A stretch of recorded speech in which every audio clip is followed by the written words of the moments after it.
Good morning વિદ્યાર્થી મિત્રો. ધોરણ 6 વિષય સામાજિક વિજ્ઞાન યુનિટ 8 ભારત વર્ષની ભવ્યતા. શ્રી કન્યા પ્રાથમિક વિદ્યાલયમાં આપ સૌનું સ્વાગત છે. આપણે પાઠની શરૂઆત કરીએ. પાષાણ કાળથી. પાષાણ કાળ એટલે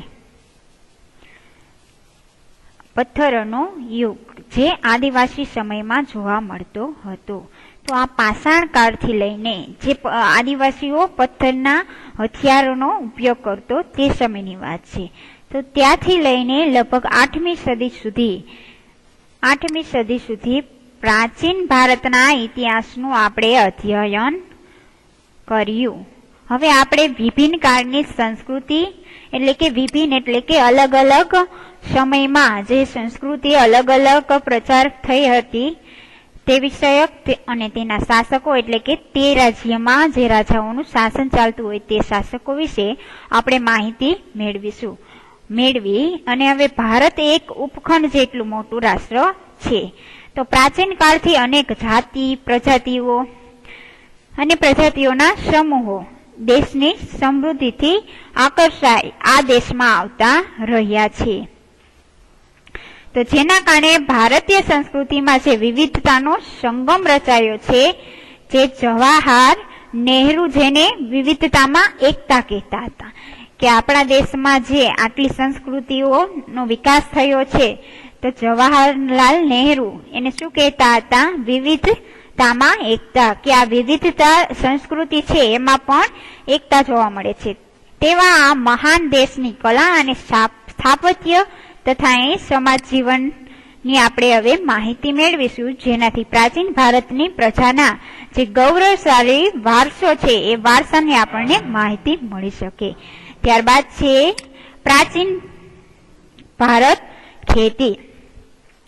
પહેલાના સમયમાં જે ખેતીનો કઈ રીતે વિકાસ થયો હતો તેના વિશે જોઈએ. કે આપણા દૈનિક જીવનની મોટા ભાગની ખોરાકની જે વસ્તુઓ છે તે માટેની તેમજ વપરાશની વસ્તુઓ આપણને ખેત પેદાશોમાંથી જ મળે છે. ખેતીની શરૂઆત પ્રાચીન ભારતમાં જ થઈ હતી, જે આદિવાસીના સમયમાં.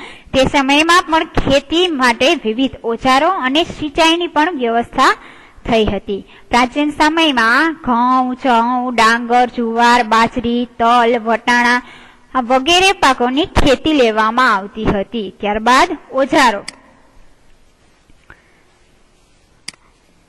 હડપ્પા સંસ્કૃતિમાં ખેત ઓજારોમાં હળના અવશેષો મળ્યા નથી, પરંતુ હળ આકારનું રમકડું મળ્યું છે. તેથી જાણી શકાય કે તેઓ ખેતીમાં હળનો ઉપયોગ કરતા હતા.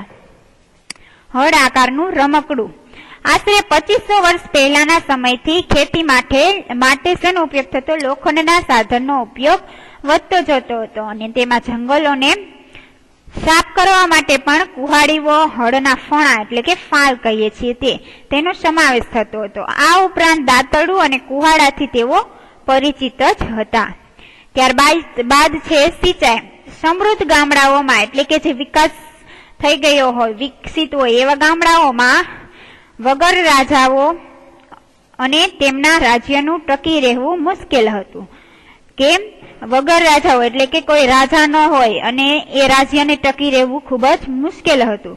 જે રીતે ખેતીના વિકાસ માટે નવા સાધનો અને ધરૂરો પણ મહત્વપૂર્ણ પગલાં હતા, તેવી જ રીતે સિંચાઈ વ્યવસ્થા પણ ઘણી ઉપયોગી સાબિત થઈ. આ સમયે સિંચાઈ માટે નહેરો, કુવા, તળાવ અને કૃત્રિમ જે કુદરતી જળાશયો હોય એ બનાવવામાં આવ્યા. એના પછી છે પ્રાચીન ભારતમાં જે ગ્રામીણ જીવન, પહેલાના સમયનું ગામડાનું જીવન કેવું હતું તે વિશે અભ્યાસ કરીએ. ગુજરાત ભારત અને દક્ષિણ ભારતમાં, ઉત્તર ભારત અને દક્ષિણ ભારતમાં ગ્રામીણ જીવન આ પ્રમાણે હતું કે ભારતના ઉત્તર ભાગના ગામનો વડો, જેને શું કહેવામાં આવતું? ગ્રામ ભોજક તરીકે ઓળખાતો. સામાન્ય રીતે એક જ પરિવારના લોકો આ પદ પર પેઢીઓ સુધી રહેતા, એટલે કે પેઢી દર પેઢી ચાલ્યું આવતું, કે એક જ પરિવારનો જે હોય એ ગામનો વડો, જેને ગ્રામ ભોજક કહેવાય, એ બનતો. આ પદ વંશ પરંપરાગત જ હતું. ગ્રામ ભોજક મોટા ભાગે ગામનો સૌથી જે મોટો જમીનનો માલિક, હકદાર હોય કે વધુ જમીન ધરાવતો હોય એને જ બનાવવામાં આવતો હતો. આ જમીન માલિક ભાડુતી માણસો રાખી શું કરાવતો? ખેતી. રાજા પણ ગામડાના કરવેરા ઉઘરાવાનું કાર્ય તેને સોંપતા હતા. કોને? તો જે એને ભાડુતી માણસો રાખ્યા હોય એને. તે કાયદા અને વ્યવસ્થાની સ્થિતિ પણ સંભાળતા. દક્ષિણ ભારતમાં 3 વર્ષ સુધી 3 પ્રકારના લોકો રહેતા હતા.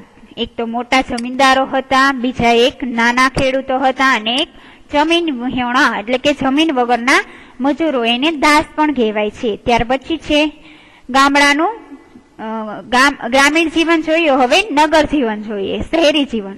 મોટા ભાગના શહેરો જે 2500 વર્ષ પહેલા મહાજનપદો ની રાજધાની હતા. આ શહેરો કિલ્લાબંધથી સુરક્ષિત એટલે કે જે કિલ્લાઓ ફરતે રાજ્યની ફરતે બાંધી દેવામાં આવતા, આથી સુરક્ષિત રહે. ઘણા શહેરોમાંથી વલયકૂપ પ્રાપ્ત પણ થયા હતા, જે કુવા તરીકે ઓળખાતા કે કુવા પાણીના. આ વલયકૂપ જે શૌચાલય, નીક અથવા કચરા પેટી માટે તે ઉપયોગમાં લેવાતા હતા. ગ્રામીણ અને નગરના લોકો ખોરાકમાં શું લેતા? ઘઉં, જવ, ચોખા, દૂધ, દહીં, ઘી તથા ફળો છે, ફળફળાદી હોય તે તથા માંસ અને માછલીનો પણ ઉપયોગ કરતા હતા. ત્યારબાદ છે પુરુષો અને સ્ત્રીઓ સામાન્ય રીતે 2 વસ્ત્રો પહેરતા હતા. શરીરના નીચેના ભાગનું વસ્ત્ર હોય એને નીવી તરીકે ઓળખાતું, અને ઉપરના ભાગનું વસ્ત્ર હોય એને વાસ તરીકે ઓળખાતું. ક્યારેક ઉપરના વસ્ત્ર ઉપર દુપટ્ટા જેવું પણ હોય એને અધિવાસ કહેવાય છે. એ પણ લપેટતા એટલે કે એ પણ દુપટ્ટો પણ રાખતા. પ્રાચીન ભારતમાં કલા કેવી હતી કે ઇતિહાસવિદો કલાને 2 ભાગમાં વહેંચે છે. ઇતિહાસવિદો એટલે કે જે ઇતિહાસના લેખકારો હોય, જે ઇતિહાસ લખ્યો હોય તે લલિત કલા અને નિદર્શન કલા. આ 2 શું છે? કલા છે. તો આ લલિત કલામાં ચિત્ર, સાહિત્ય, સ્થાપત્ય, સંગીત અને માટી કલાનો સમાવેશ થાય છે. જ્યારે નિદર્શન કલામાં નૃત્ય અને નાટકનો સમાવેશ થાય છે. આપણે આ બાબતોનો વિગતે જોઈએ કે ભારતમાં સાહિત્યનો વારસો. ભારતમાં ભારતીય સાહિત્ય ધાર્મિક, ધર્મતર અને વિદેશી મુસાફરોના વર્ણનો એમ 3 ભાગમાં ધર્મોની બાબતે વહેંચાયેલો છે. ધાર્મિક સાહિત્ય જોઈએ. ભારતના સૌથી પ્રાચીન ધાર્મિક સાહિત્યમાં વેદોનો સમાવેશ થાય છે. આપણે ખબર છે વેદ 4 છે, તો આ 4 વેદોનો સમાવેશ ધાર્મિક સાહિત્યમાં થાય છે, કારણ કે તે સૌથી પ્રાચીન જૂનામાં જૂનો છે. તેમની સંખ્યા કેટલી છે? 4 છે. ઋગ્વેદ, યજુર્વેદ, સામવેદ અને અથર્વવેદ. વેદોને સમજવા માટે બ્રાહ્મણ ગ્રંથો અને આર્યનો ની રચના કરવામાં આવે છે, જેમાં સતપથ બ્રાહ્મણ અને ગોપત બ્રાહ્મણ જે બૃહદારણ્યક સૌથી જેના અગત્યના છે કહીએ એવા વેદો એમાંથી જાણવા મળે છે કે આ વેદો છે આરણ્યક ગ્રંથ છે એમાંથી જાણવા મળે છે. આ સિવાય રામાયણ અને મહાભારત એ બંને મહાકાવ્યો જે પ્રાચીન સમયમાં એટલે કે પહેલાના સમયમાં સમાજ અને સંસ્કૃતિ અને ધર્મનો આ ત્રણેયનો શું છે? ત્રિવેણી સંગમ છે. એટલે એને ત્રિવેણી સંગમ કહેવાય છે કે આ ત્રણેય સાથે ભારતીય સમાજ, સંસ્કૃતિ અને ધર્મ આ ત્રણેય સંકળાયેલું છે સાથે, એટલે એને ત્રિવેણી સંગમ કહેવાય છે. વેદ વ્યાસ ચરિત મહાભારત જે પ્રારંભમાં જય સંહિતાથી ઓળખાતું હતું, જે વિકસતું જતું એટલે કે 1,00,000 શ્લોકોનું મહાભારત થયું હતું. મહાભારતમાં સંકલન થયું હતું. તે જ રીતે વાલ્મીકી રચિત રામાયણ છે એમાં પણ ભગવાન શ્રીરામની કથાની સાથે આદર્શ સમાજ જીવન અને નૈતિક ધોરણોનું ચિત્રણ થયું હતું. 108 જેટલા જે ઉપનિષદો છે તેમાં ભારતીય ચિંતનના મહામૂલ્યો જે ગ્રંથો છે તે કઠ, કેન, પ્રશ્ન, મુંડક, માંડુક્ય, ઈશાવાસ્યમ અને છાંદોગ્ય ઉપનિષદો આ ભારતના તત્વજ્ઞાનના મહાન ગ્રંથો ગણાય છે. પુરાણોની સંખ્યા કેટલી છે? 18 છે, જેમાં વિશ્વ પુરાણ, ગરુડ પુરાણ, વાયુ પુરાણ અને મત્સ્ય પુરાણ તેમજ ભગવત વિશિષ્ટ તેવા ગ્રંથોનો ખ્યાત થયા છે. એટલે કે એ ગ્રંથો પ્રસિદ્ધ છે. બૌદ્ધ અને જૈન ધર્મના જે મહાન ગ્રંથોમાંથી આપણને સમાજ જીવન અને ધર્મની જે માહિતી મળે છે. બૌદ્ધ ધર્મના મૂળ ગ્રંથોને ત્રિપિટક કહેવાય છે. 3 ગ્રંથો છે આથી. તેમાં સુત્ત પિટકને સૂત્ર પિટક પણ કહેવાય છે, વિનય પિટક અને અભિધમ પિટક તરીકે ઓળખાય છે. આ સિવાય જાતક કથાઓ દીઘનિકાય અને અંગુત્તર નિકાય અને મજ્જિમ નિકાય અગત્યના ગ્રંથો છે. નાગસેનનું મિલિંદ પાન્હો એટલે કે પ્રશ્નો અને આર્યમંજીસી જે શ્રી મૂળ કલ્પ આ બધા છે એ અગત્યના ગ્રંથો જે બૌદ્ધ ધર્મમાં છે. તિબેટ ભાષામાં બૌદ્ધ ગ્રંથની કઝાર અને તંજર 2 સંહિતા વિકસી એટલે કે પ્રસિદ્ધ છે. અને જાતક કથાઓ દીઘનિકાય મજ્જિમ નિકાય પણ બૌદ્ધ ગ્રંથો જ છે. આ ઉપરાંત બૃહદ કથા, હરિવંશ પુરાણ, વાસુદેવ વહેડી અને સિદ્ધહેમ શબ્દાનુશાસન, દ્રયાશ્રય અને કીર્તિ કૌમુદી આ બધા છે એ બૌદ્ધ ધર્મના શું છે મુખ્ય ગ્રંથો છે. જૈન ગ્રંથોને આગમ ગ્રંથો પણ કહેવાય છે અને આવા આગમ ગ્રંથોની સંખ્યા 12 છે. જૈન ધર્મનું પ્રાચીન એટલે કે પહેલાનું સાહિત્ય જોઈએ તો 14 પર્વ અને 12 અંગમાં વહેંચાયેલું છે. મુખ્ય ગ્રંથમાં આગમો જે આચાર અંગ અને વૈતાલિક દશાવૈતાલિક સૂત્ર અગત્યના આ 2 સૂત્રો છે. ત્યારબાદ બીજું આપણે જોઈએ ધર્મતર સાહિત્ય. જેમની વિષય વસ્તુ ધર્મની બહાર છે તેવા સાહિત્યિક ગ્રંથો જે ધર્મતર સાહિત્યિક તરીકે ઓળખાય છે. તેમાં મોટે ભાગે કાવ્યો, નાટકો, પ્રશસ્તિઓ, વ્યાકરણ ગ્રંથો, સ્મૃતિઓ વગેરેનો સમાવેશ થાય છે. આ સ્મૃતિઓ ભારતના કાયદા ગ્રંથો જેમાં મનુસ્મૃતિ, યાજ્ઞવલ્ક્ય સ્મૃતિ અને નારદ સ્મૃતિ આવી સ્મૃતિનો ઉલ્લેખ થયો છે, સમાવેશ થાય છે. અને કૌટિલ્યનું અર્થશાસ્ત્ર એનો પણ કાયદા ગ્રંથ તરીકે સમાવેશ થાય છે. પ્રાચીન ભારતમાં મોટા પ્રમાણમાં નાટકો અને કાવ્યોની રચના થઈ હતી, જેમાં મહાકવિ ભાસ જે સંસ્કૃત નાટકોની રચના કરી છે. કાલિદાસ પણ સંસ્કૃતના કવિ છે. શુદ્રક, ભારવી આ બધા શું છે સંસ્કૃતના કવિ. તો આ મહાન સાહિત્યકારનો પ્રાચીન ભારતમાં સમાવેશ થાય છે જેને નાટકો અને કાવ્યોની રચના કરી હતી. આવા અગત્યના મહાકાવ્યો અને નાટકોમાં અભિજ્ઞાન શાંકુતલમ, રઘુવંશમ, મેઘદૂતમ, કિરાતાર્જુનિયમ, સ્વપ્ન વાસવદત્તમ, મૃચ્છકટિકમ આવા વગેરે સંસ્કૃત નાટકોનો સમાવેશ થાય છે.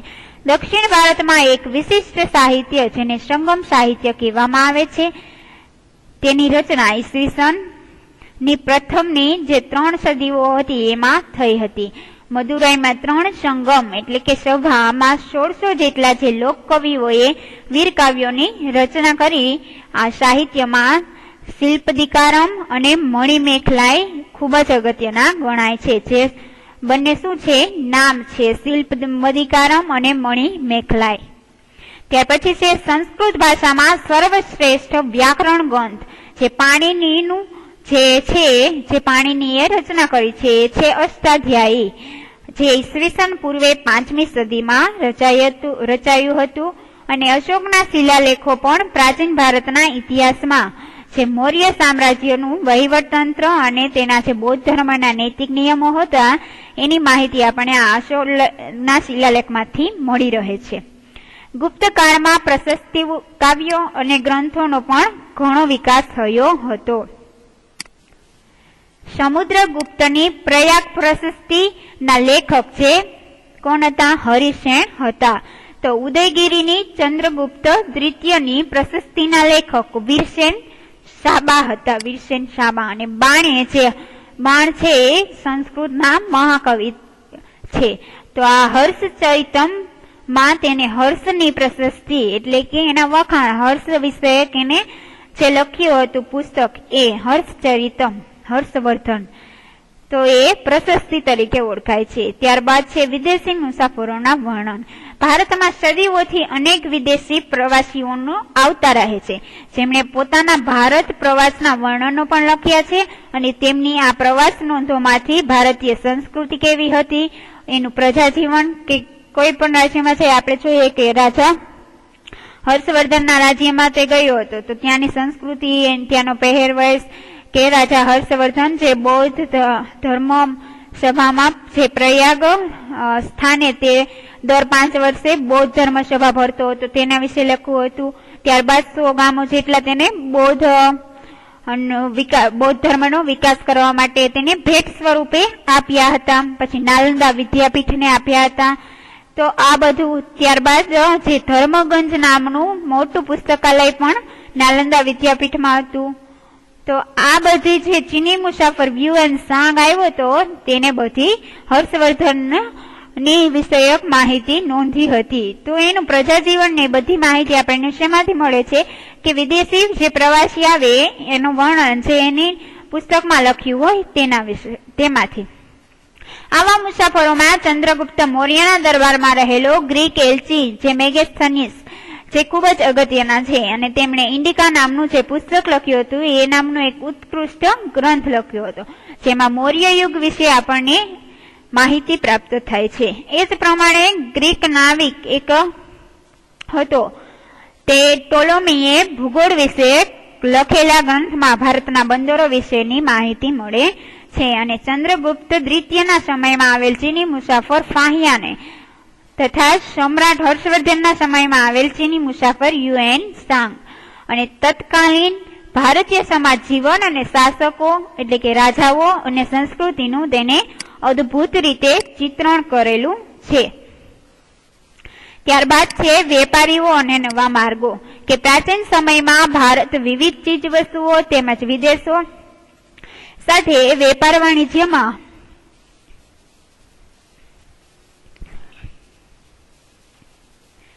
કે વિદેશી સાથે વેપાર વાણિજ્યમાં તે મોખરે હતું. પ્રાચીન સમયમાં ભારત જે વિવિધ ચીજ વસ્તુઓની આયાત નિકાસ કરતો, વિદેશમાં મોકલતો, વિદેશની વસ્તુ અહીં આયાત કરતો અને અહીંની વસ્તુ ત્યાં નિકાસ કરતો.